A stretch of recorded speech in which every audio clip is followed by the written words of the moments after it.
Good morning, students. Today our subtopic is economic expansion. Page number 66. The empire had a substantial economic infrastructure of harbors, mines, quarries, brickyards, olive oil factories, etc. कि इस Roman empire के पास बहुत ज़्यादा आर्थिक infrastructure था harbour के रूप में। हार्बर कहते हैं बंदरगाह, जैसे कि बंदरगाह, माइन होती हैं खाने, क्वारीज खदानें जिनको बहुत गहराई में खोदा जाता है, ब्रिक यार्ड होते हैं मिट्टी के जो भट्टे होते हैं जहाँ मिट्टी से जो ईंटें बनती हैं उनको पकाया जाता है, ईंटों के जो भट्टे हैं brick yards, olive oil factories और जैतून के तेल की फैक्ट्रियां। इन सब के रूप में रोमन एम्पायर के पास बहुत बड़ा आर्थिक इंफ्रास्ट्रक्चर था। Wheat, wine and olive oil were traded and consumed in huge quantities. गेहूं, अंगूर से बनी हुई शराब और जैतून का तेल, इनका व्यापार किया जाता था और इनको बहुत बड़ी मात्रा में कंज्यूम यानी कि उपयोग किया जाता था। And they came mainly from Spain, और ये सारी चीजें मुख्य रूप से कहाँ से आती थी? स्पेन से, गैलिक प्रोविंसेस से, प्रोविंस होते हैं प्रांत, नॉर्थ अफ्रीका से, इजिप्ट यानी कि मिस्र से, and to a lesser extent Italy, और थोड़ी कम मात्रा में इटली से भी आती थी। Where conditions were best for these crops, और इन सभी जगहों पर Spain, Gallic provinces, North Africa, Egypt और इटली, इन सभी जगहों पर जो कंडीशंस थी वो बेस्ट थी इन क्रॉप्स के लिए, यानी कि इन क्रॉप्स के लिए परिस्थितियां जो थी अनुकूल थी। Liquids like wine and olive oil were transported in containers cold amphora. तरल पदार्थ जैसे कि शराब और जैतून का तेल, उनको ट्रांसपोर्ट किया जाता था, यानी कि लाया जाता था एक जगह से दूसरी जगह कंटेनर्स के अंदर रखकर। कंटेनर जो होते हैं बर्तन होते हैं जो जिसमें लिक्विड डाला जाता है, और इनको एम्फोरा कहा जाता था। The fragments and shirts of a very large number of these survive. Fragments and shirts का मतलब है इनके टूटे हुए टुकड़े या इनके जो अवशेष थे, वेरी लार्ज नंबर, बहुत ज्यादा संख्या में, वो अभी भी सर्वाइव हैं, यानी कि बचे हुए हैं हमारे पास।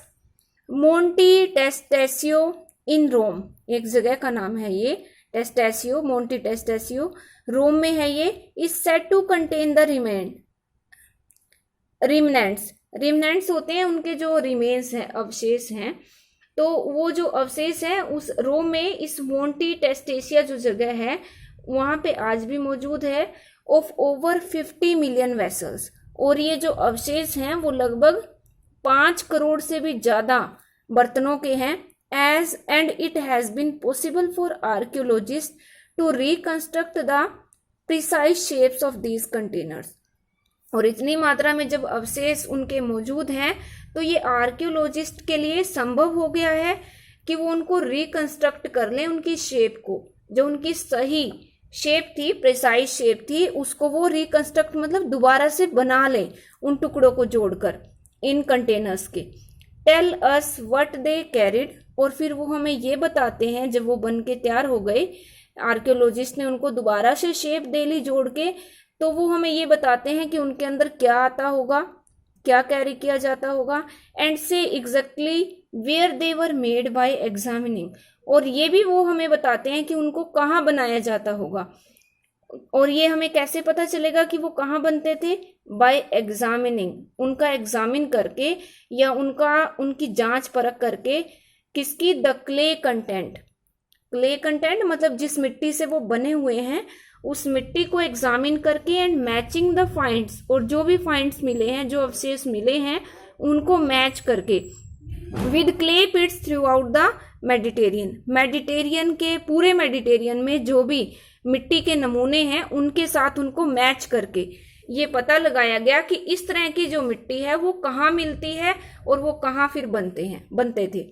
इन this way we can now say with some confidence, और अब हम कुछ विश्वास के साथ कह सकते हैं that Spanish olive oil, to take just one example, सिर्फ एक उदाहरण के रूप में इसको लेते हैं कि जो स्पेन का जैतून का तेल था वो vast commercial enterprise that reached its peak in the year 140 to 160।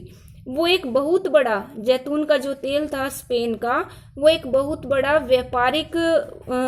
बड़ी व्यापारिक वस्तु होती थी जो अपने पीक पर यानी कि अपनी शिखर पर पहुंची। और ये कब पहुंची? 140 से लेके 160 सीई, यानी कि जो 140 से 160 ईस्वी का जो टाइम था, साल थे, उनमें ये अपने शिखर पर पहुंची। यानी कि ये जो व्यापार था उस टाइम सबसे ज्यादा पॉपुलर था। The Spanish olive oil of this period was mainly carried in a container cold ड्रेसल 20। Spain का जो जैतून का तेल था उस पीरियड में, उस टाइम में, वो मुख्य रूप से एक ऐसे कंटेनर, एक ऐसे बर्तन में लाया जाता था जिसका नाम था ड्रेसल 20। After the archaeologist who first established it's form. और ये ड्रेसल 20 उस टाइम का नाम रखा हुआ नहीं था जब इसका व्यापार होता था, बल्कि इसका नाम रखा गया था उस आर्कियोलॉजिस्ट के नाम पर जिसने सबसे पहले इसको एस्टेब्लिश किया था, इसकी फॉर्म को।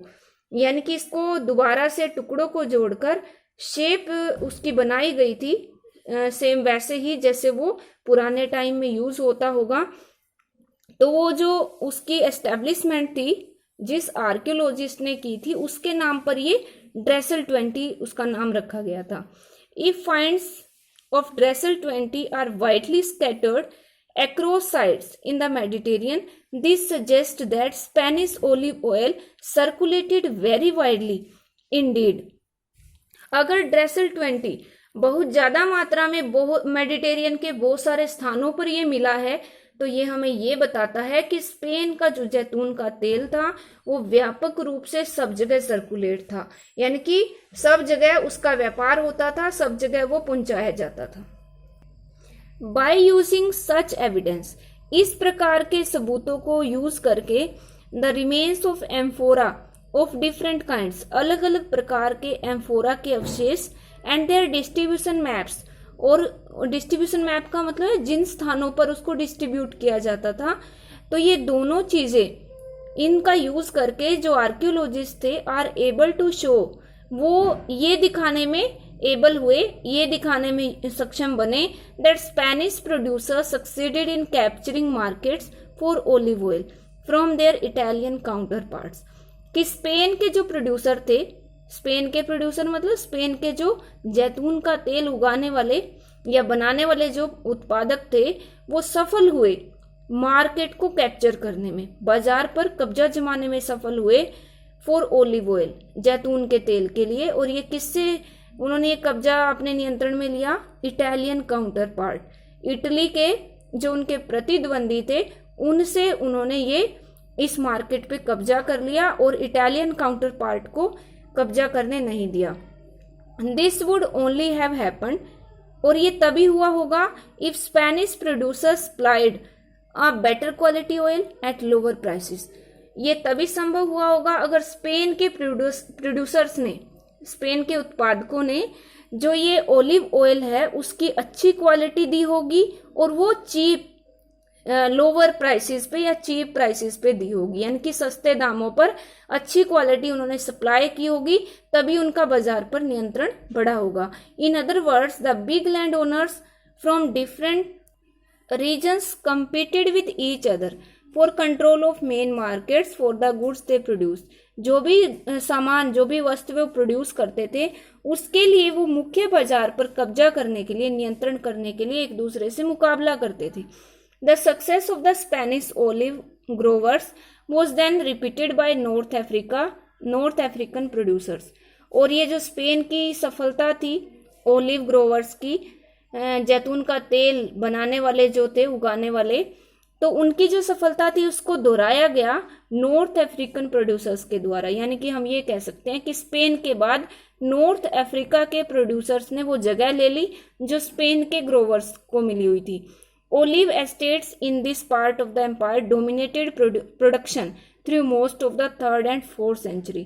तीसरी और चौथी शताब्दी में नॉर्थ अफ्रीका में ज्यादातर जो एस्टेट थी, जमीन थी, तो उस पे ओलिव ऑयल उगाया जाने लगा और पूरे एम्पायर में इसी का प्रोडक्शन डोमिनेट हो गया, यानी कि मुख्य रूप से जैतून की खेती की जाने लगी। Later after 425 North African dominance was broken by the east.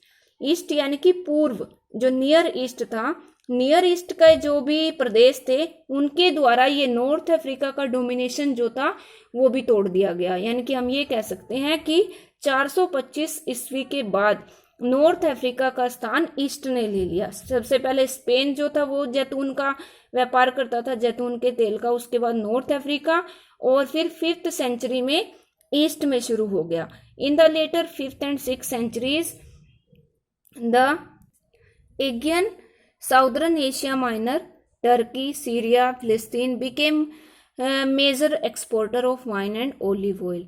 ये बाद में 5th और 6th सेंचुरी में एगियन और साउथ एशियन माइनर, जिसको टर्की कहा जाता था, सीरिया और फिलिस्तीन, ये मुख्य एक्सपोर्टर यानी कि निर्यातक बन गए शराब के और जैतून के तेल के।